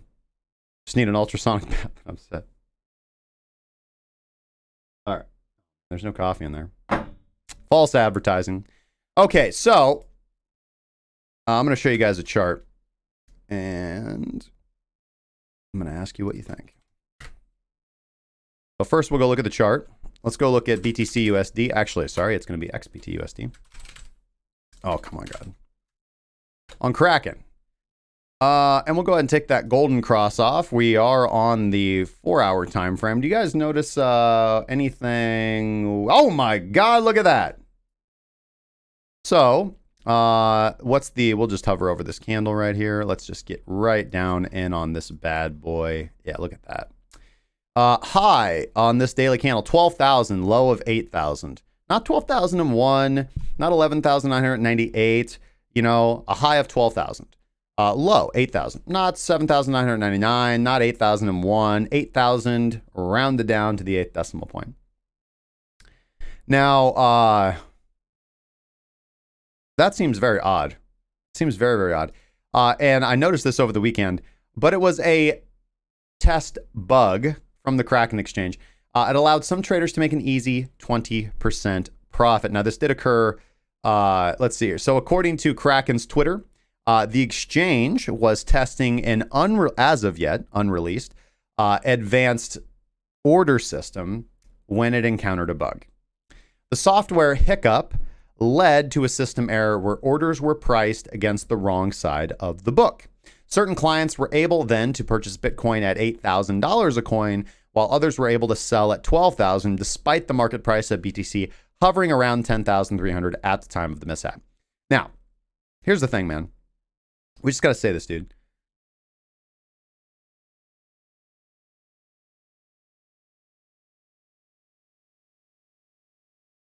Okay, I mean, listen, Kraken, you've been around for a long time, and, you know, I've said your customer support sucks, but I've used you for a long time, and you're one of the few margin options available legally to United States citizens. But seriously, Kraken, we're all getting tired of the bullshit, man. Like, we're all getting tired of the bullshit. It's just like something after something after something after something with Kraken. No other exchange, just Kraken. Why? What is going on over there? You guys need to uninstall Fortnite from your work computers, require people to clock in, and maybe fire about half of your staff and replace them. Because whoever you have working there developing your systems is sleeping on the job. Sleeping on the job. Now, it's possible because I'm not a developer, but I've worked with a lot of developers. How are you testing an unreleased system in any kind of Docker or in any kind of environment where it can affect the live order book on an exchange?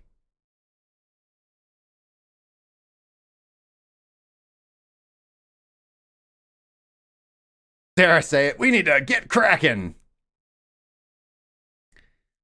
So honestly, you know, as a YouTube guy, I have to frame this as like, oh, look at this crazy thing that happened. Yuck, yuck, yuck, yuck, yuck. But honestly, this, speaking as a human person, like, this is actually distressing and concerning and slightly disgusting that I continue to have to come on here and talk about Kraken's continual fucking bullshit all the time.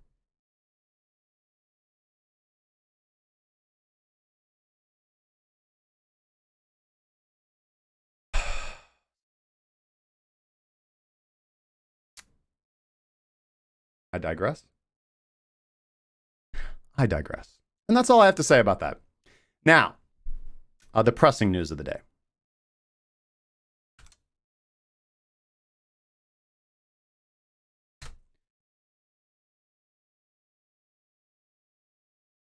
So let's talk about current events, the Saudi oil attack. And I want to obviously talk about it in relation to Bitcoin. So for those of you who, be prepared for when altcoins soar again. You'll have hours, not days. Get the info you need when you need it. Well, fuck yeah, I want to know. Let me get one of your guys' emails. Come on.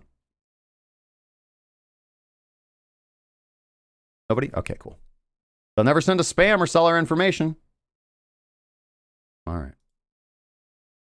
Your loss. Anyways, so for those of you who don't know, on Saturday, an oil refinery in Saudi Arabia was struck in a missile attack. Okay, so there was a missile attack, and from the information that I can ascertain on this, it is everybody's like, who freaking did it, right? And you've got certain people taking credit for it. Iran stepped out vehemently and said, we are not responsible for this. We're not involved whatsoever. Now, I will say this. It doesn't seem as if the technology required to initiate this attack actually needed to be that advanced. So it is quite possible that it is the Houthi rebels. We don't really know yet. So we have different sides claiming different things, but it doesn't really matter overall in the large geopolitical thing. Because honestly, at the end of the day, when it comes down to wars and problems like that, it's never about like who is actually guilty. It's about what's best for people's bottom lines on a nation, on a international scale. Germany, France wouldn't have really cared if Germany did some bad stuff in France, but the Treaty of Versailles was a pretty good deal for France. They would have signed up for that regardless, if you get what I'm saying. Countries act in their own best interest. So energy markets obviously having a pretty significant reaction from this. The crude oil market's having a significant reaction from this. 5% of the global refined oil supply is affected by this, right? That's a large number. It's a lot of oil. So, kind of my thoughts on this are if there is more or potentially just the fallout from this, an oil crisis in the Middle East, in the under the Saudi regime, or like I said, a greater conflict in the region, right? That affects the oil supply. That would significantly affect the global economy. And that could happen this year. And what does that mean for the crypto space? Does it mean anything? Does it mean nothing? Is it good? Is it bad? So the current narrative that is being spun by a lot of people, including myself, is that Bitcoin and other digital assets are best sold or marketed or explained as a hedge against macroeconomic turmoil, right? And that is, again, a self-fulfilling prophecy, just as gold is. So it is possible that an energy crisis affecting the global markets, the traditional financial markets, could spell a pretty good windfall for cryptocurrencies and individual portfolios. I mean, this all comes in confluence with the Bitcoin halving, with the potential alt season, with Libra, all this stuff is just boiling and building up. Now, in this particular case, there is the specter of Iran, as I mentioned, and by extension, Russia and China, right? And he would consider Iran a proxy state for either one or both countries. Now, Bitcoin and cryptocurrency is quite popular in those three countries. All right, that's no secret. And a greater conflict with those countries from what one would consider Western civilization would include economic warfare. We touched on that when we talked about Venezuela and why is what's happening. And that could easily encompass measures, fruitful or not, to address Bitcoin, right? Again, if you guys are looking for a fundamental catalyst as to why America might come out and use the petro ban to say, you know what, we're going to ban Bitcoin. Why? Russia, China, Iran. Bitcoin's very popular there. We are now basically in turmoil with them because of the Middle Eastern oil situation, right? We are going to blame Iran. Doesn't matter if they're responsible or not. Iran is a proxy state for Russia. Iran is a proxy state for China. We're now beefing with them. We're going to ban Bitcoin because that hurts them economically. Okay, there's your fundamental catalyst. Or at least that's how it's going to be sold to you, or not sold to you. You have to think about it maybe a little bit. I don't know. Makes sense to me. So, again, I think that international financial regulation and military intelligence, or the way that we're currently positioning ourselves around the world, I think they largely ignore these decentralized networks for Bitcoin. I don't think they actually care that much. And this is a time of relative peace. So potentially that contributes to that lack or that ignorance or that avoidance or that lack of taking them seriously, right? Or again, as I would argue, they just don't fundamentally see these things as a threat now. They do see Libra as a threat now. That's why you're seeing the difference in ramp up time and addressing the issue. So my question is, or the question to pose ourselves is the real test of Bitcoin's price going to come during a time of open warfare, right? Now, again, the argument will be, well, we've had war. We've been in Afghanistan and blah, blah, blah. I'm talking about a real war. So, pull up this tweet.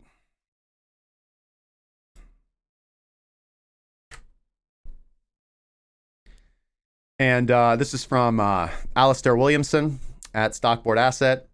Saying, isn't it odd that Wall Street rushed into energy stocks right before one of the biggest jumps in oil prices? Okay, so this is the relative rotation graph on the S&P 500. Looking at the energy index. This is the S&P Energy Sector Index. Show me a chart and I'll show you the news.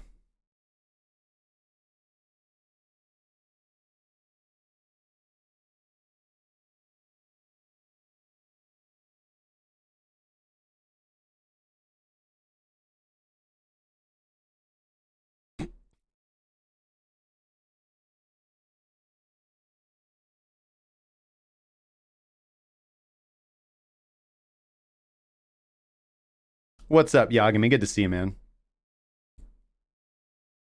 You got a casino MRG last week on a business trip. We're fancy watch bros now. Our power combined, baby. Bing.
I was looking up what you were asking there, Mr. Ether.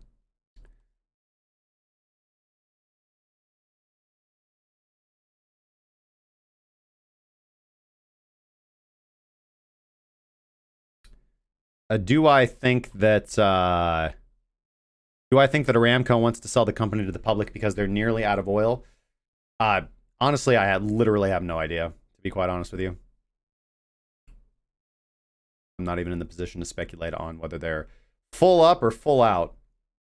It seems interesting, though, that obviously Aramco's been gearing up for their IPO, and, you know, their $2 trillion valuation is what they'd hoped to achieve, and the current analyst consensus is now $1.5 trillion. So one would say that it's just a $500 billion ploy. What's worse, BSV or XRP? I mean, you got poop and poop.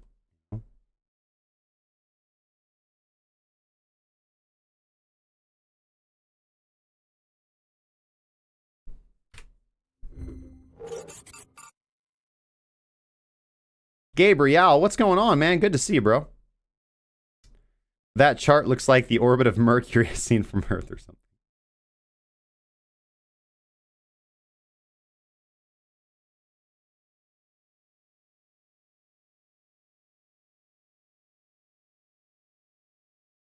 Let's go back to our current chart.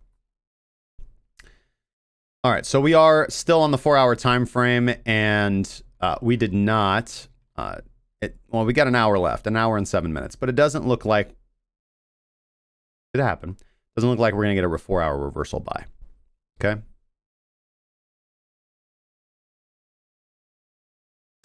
Price action wise, this still is a pattern which could go either way. Big move to the downside, either a reversal candle or a doji, can be indicative of both continuation and reversal. So, since we don't rely on that, we just rely on the momentum indicators. And again, the 4-hour would not have given you a strong signal here. Did give you the signal off this 4-hour. So this is a momentum short. This is a breakdown short. It's actually a trade that I took. Slightly tighter stop than a regular because it is predicated on the 4-hour time frame. But it's a full valid signal. And also a powerful signal from Wadatar. And those are quite good. So keep things quite simple. So this is going to be really, really interesting because if this momentum trade plays out and Ethereum, and I'm right in being bullish on Ethereum, as I said, that's what you want to keep your eyes on kind of for the rest of the altcoin market as well. We already saw, and again, I'm not going to make too much out of it, but we've talked about the market cycle of altcoin pumps, right? And typically, you are going to be taught, and I've talked about this before, the cycle that I've noticed is, your large altcoins pump, your large cap, your large, and again, I segregate things by SAT, not market cap. I don't see the market pump in relation to market capitalization. See them pump in relation to SAT value, okay? So the only thing that I can figure out is either that's what the algos do, or literally that's what the people who, again, are buying lots of crypto, whether it's not a mass retail wave, right? It's a short punctuated large scale P&D scheme, if you would. But anyways, doesn't mean there's not money to be made. It's just the way that these markets tend to move. I think it's literally like when they click on the pages on exchanges, or however they're organized in Python, they're not organized by market capitalization. They're organized by value, last traded value. So you have the groupings in SAT value, because I do not see sectors pump based on market capitalization. And I see sectors pump by SAT value, right? And that's how I have my trading list constructed and how I trade.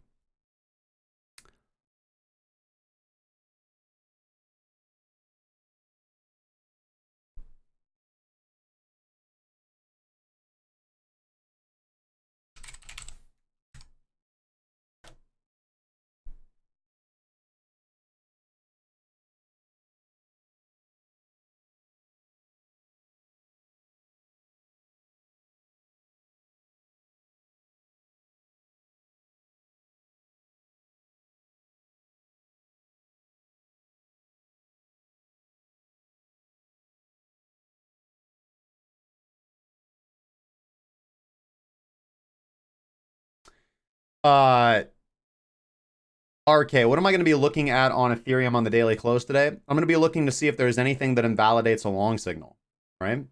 And then I'm going to have to adjust my position sizing to account for the fact that I didn't enter the trade on the day when I should have. But right now, I don't see anything that invalidates a long signal.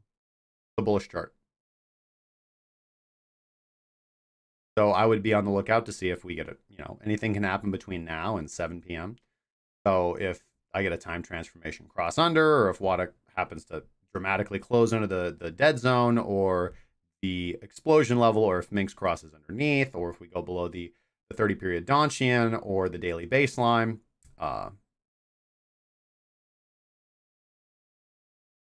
Those are the things I'm looking for. And validation signal. There's really nothing more here. There are a few things that I haven't really talked about on stream. There's a few things I will look at that are not really germane to this conversation, that might affect, again, my discretionary position sizing, not my directional bias.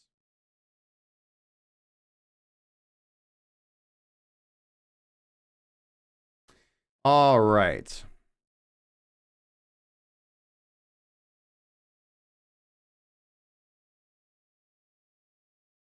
Yeah, those are my thoughts, Mr. Ether. I took the sip. Thirsty. Sorry. 3 minutes. I said that I would look at some charts, and I shall.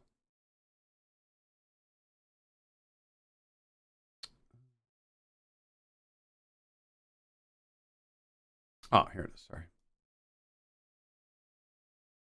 What do we got? Nano for Mr. Priz Ventures.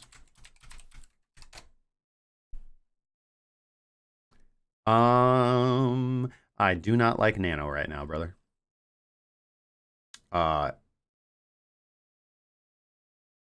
It's either redistribution or potentially accumulation, but I don't see any bullish signs. There's nothing here that is yelling a screaming buy to me. I actually would need to see, being consistent with the method of analysis today, I would need to see price above 946 sats. Or more aggressive 892. People are going to call this a triple bottom. There's no bottom until you've got two other candles to the upside. This is something I'd stay out of. Looking for opportunity on the 4 hour though. There's been a couple okay trades, 10% here. I didn't get anything off of that because the entire movement was 3%. So generally, whenever you see a movement, you measure peak to trough, right? Valley to trough, and you're lucky. You're lucky to get 50% of that. You are high performance if you're getting 65, 70% of that on a bottom to top movement. So, you know, when people are like, oh man, I made 3% here. No, you didn't. You didn't make 3% there. The whole move was 3%. You're lucky if you made 1. And that's just reality. I mean, sometimes you do. Sometimes you do. Sometimes you kill it, right? Sometimes you get all of it. And everybody's gotta sell the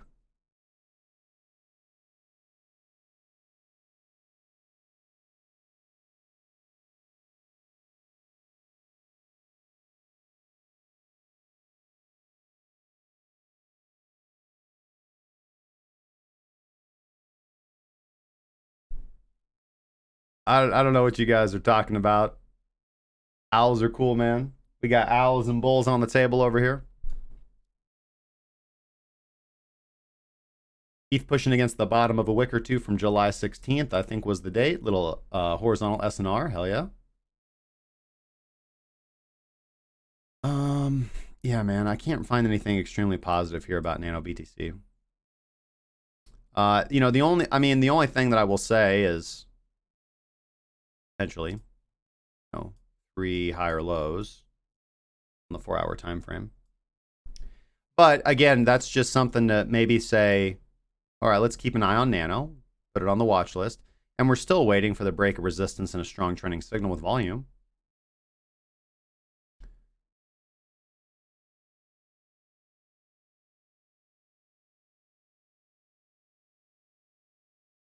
$882, man. Got to see price above $882. All right, so go look at Nano USD though. Nano USDT, same thing, man. Same thing. I don't buy coins when I see them consolidating. Because I've seen coins consolidate. I've seen everything consolidate and then just continue to dump. You want to see the breakout. You want to see the breakout after a pronounced down movement. People tend to get too excited at the first consolidation. I would say potentially there's probably reversal trades here. There does seem to be a nice consistent level of support here that there is probably a play right now on. Just be careful of a long wick to the downside, or again, the breakdown. I would lean on the side of being a little bit more bullish than bearish, but not a clean, strong setup here. XRP BTC. Have we been dumping? God. This looks bullish as hell. This is a screaming buy.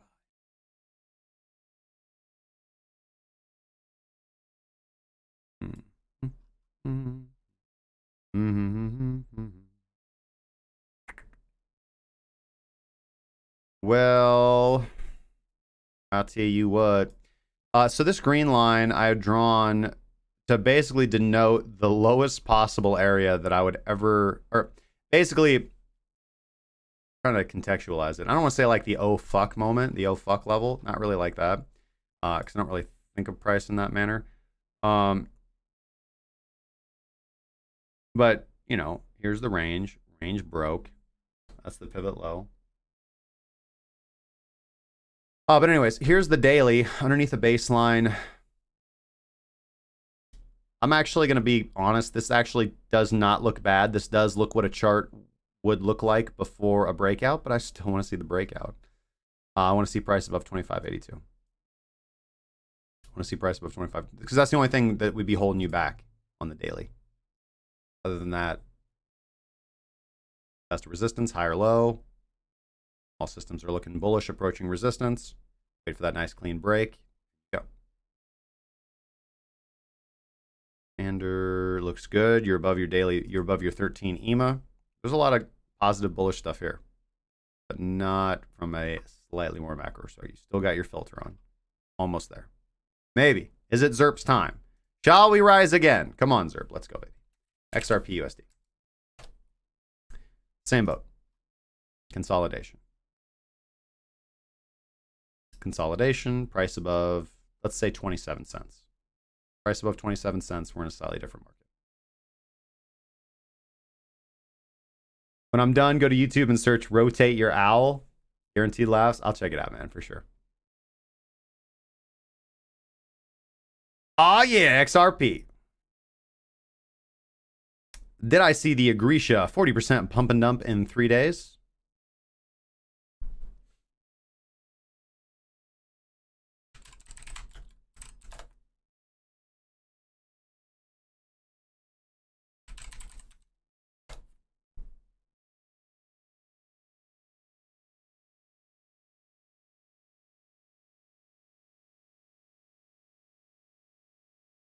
Well, I mean, shit.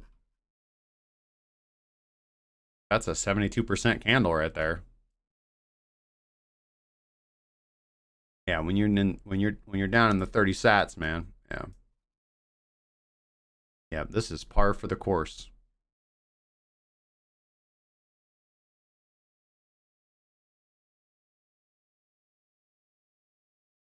Par for the course, man. That's rough.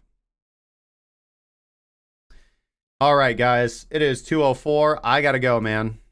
You guys have been absolutely fantastic and amazing.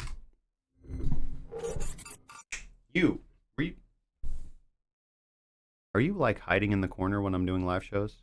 You're always there when I go to sign. That's just weird. Stop stalking me. Hey guys, thank you so much for joining me for another exciting episode of Breaking Bitcoin. I've been your host, Justin Wise, lead analyst at KrakenCryptocurrency.com. I hope you guys have a fantastic rest of your day. If you have any questions, comments, concerns, sarcastic remarks, or death threats, the comment section down below is where you want to leave them. Even if you just want to say what's up. Help us out with the YouTube algo, guys. We highly appreciate that. If you haven't hit the thumbs up button yet and you're watching us on YouTube, make sure you do that. And if you're one of my Twitch or DLive viewers, show us some love, guys. Hit the follow button, subscribe, do the good things. Helps the show out, helps us give you a better performance each and every day. Maybe buy a better green screen. I don't know. One of those things. It's all good. Hey, it's been a good show. I really enjoyed it. And I'm so glad to be back with you guys on Monday. We've got a fantastic week. We're going to be here every day, Monday through Friday, breaking the market down, telling you guys what we think about investing and trading and the current market conditions, as well as current events. All right. If you want to keep the conversation going, because we're going offline, we won't be here until tomorrow, but we will be in the Discord. Discord.KrakenCryptocurrency.com is the place to go to keep the conversation going off the air. And if you guys would like to receive mentoring about trading, if you guys would like help building your own technical systems out, if you guys would like to check out the indicators, if you guys would like to trade with us, use our tools, follow our rules, premium.KrakenCryptocurrency.com. It is the first link in the description below if you want to trade along with us. Till tomorrow, guys. I think I'm going to do a double here. Until tomorrow, guys. Trade safely. No. Should it be keep cracking and trade safely, or trade safely and keep cracking? Think about that. Leave a comment down below. I'll see you guys tomorrow. Be good.